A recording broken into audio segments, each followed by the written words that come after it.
Ethan had never been to a festival like this before. The Red Rocks amphitheater pulsed with light, color, and sound like the sky had cracked open and was bleeding bass. It was his friend's idea to come, but the group had gotten separated in the crowd. That's when he met Lila. She bumped into him during a heavy dubstep drop, both apologizing while laughing over the shared moment. Her hair was dyed blue, her eyes catching the strobe lights like a prism. She wore a hoodie that said, "Let the music find you." They clicked immediately, talking between sets, sharing snack, then sitting under the stars on a grassy ridge overlooking the stage. They joked that this felt like the kind of night you write songs about. Both music nerds, both loners, in big crowds. For a moment, the chaos faded, and it felt like something real had started. But as the night went deeper into darkness, they heard it, a low hum behind the beats, like a melody no one else could hear. Lila turned her head slowly toward the stage tower and whispered, "Do you hear it too?"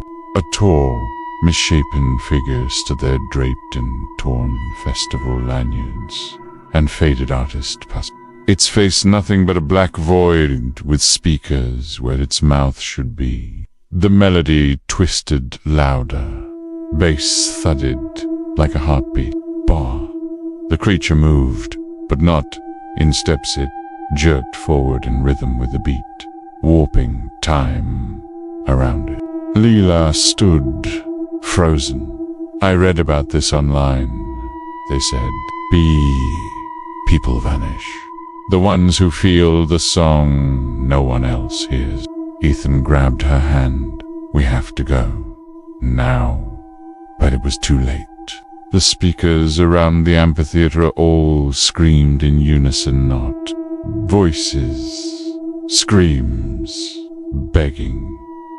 Ethan saw people dancing nearby, unaware, even as the grass below him began to pulse like it was breathing. Lila was pulled backward, not by hands, by the music itself. He tried to hold on, but the beat hit again, and she disappeared into the sound. When security found Ethan hours later, he was catatonic, rocking back and forth, whispering. She danced too close to the silence. Now, every year, at that same spot, couples report seeing a blue-haired girl in a hoodie dancing to a rhythm no one else can hear.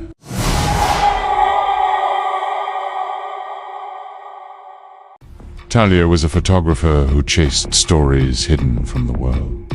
One foggy morning in Tuscany, a local tipped her off about an abandoned village in the hills. "No maps," he warned, "but you'll know it when it finds you." She followed crumbling paths until vines parted and a forgotten stone archway emerged. Ivy-covered homes, a collapsed fountain, and a small chapel with a wooden door, left ajar.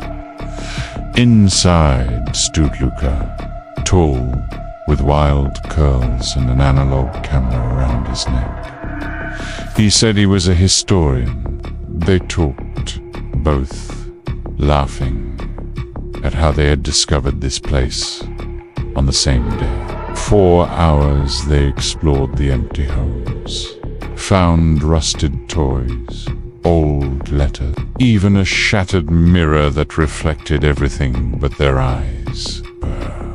They returned to the chapel for golden hour. Boom. The fading sun poured through stained glass windows, casting soft colors on the walls. That's when she noticed it. A mural, Pava, painted centuries ago. Her same hair, same mole on a cheek, set the face in the painting was screaming. Luca turned to her, voice trembling. "I've dreamed this every night for weeks." She laughed nervously. "You're joking?" He didn't answer. The chapel doors slammed shut. The candles inside lit themselves. Talia backed away, but the mural began to shift. Her painted mouth opened, whispering a prayer backwards. Lucas stepped toward the altar. His shadow detached from his body and crawled up the wall. It opened eyes of its own and began speaking in tongues. Talia screamed. She ran, but the village had changed. Every home now had people in the windows, but they were frozen, eyeless, watching. She finally escaped a Doncluth storm, feet bleeding. Locals found her on a roadside, muttering, "I saw my death on the wall." It smiled at me. She never took a photo again.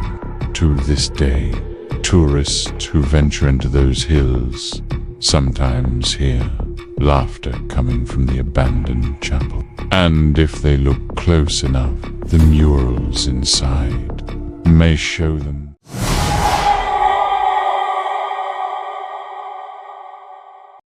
Julia wanted solitude. After a messy breakup and too many "you deserve better" texts from friends, she booked a solo month through Europe. Prague was her third stopper. Foggy fairy tale city with cobblestone streets and Gothic spires. Her hostel had the vibe of a cozy library, wooden staircases, creaky floors, postcards pinned to the walls. That's where she met Leo. He was reading a book she loved, drinking bitter coffee, and sketching buildings in a worn notebook. Prish, charming, polite. He asked if she wanted to join his walk through the old town. Just one afternoon turned into 5 days. They laughed, explored ruins, even shared stories of heartbreak. It felt easy, like something was healing between them. On the 6th night, Leo told her about a local bath. "Not in the tourist guides," he said. "It's ancient, beautiful, abandoned since the 60s. Locals say it's cursed." Julia raised an eyebrow. "Cursed how?" He grinned. "Let's find out." They slipped in through a side gate after midnight. The air was damp, the tiles cracked, and water still lingered in the pools, though it was far too cold. Leo lit a candle. They sat on the edge of the largest bath, laughing, their breath visible in the air. Then she heard chanting, faint from the walls. She turned to Leo. He was staring at her, still, silent. His pupils were gone. "I brought you here because I needed someone," he said. "The bath must be fed." The water rippled on its own. Pans, white, bloated rotted rose from the pool. Julia screamed, scrambling back, but Leo stood, eyes glowing now, chanting in a language older than Latin. The dead came faster, whispering her name. She ran, slipping across tiles, slick with mold and old blood. The candle fell. She made it outside, gasping, and ran into the dark streets, barefoot, eyes wild. Locals found her the next morning, wandering, mumbling the same words over and over. "He's not alive. He never was. He feeds them. He feeds them." When police returned to the bathhouse, There was no Leo, no candle. Bah! Just a fresh sketch of Julia pinned on the wall, her eyes missing from the drawing.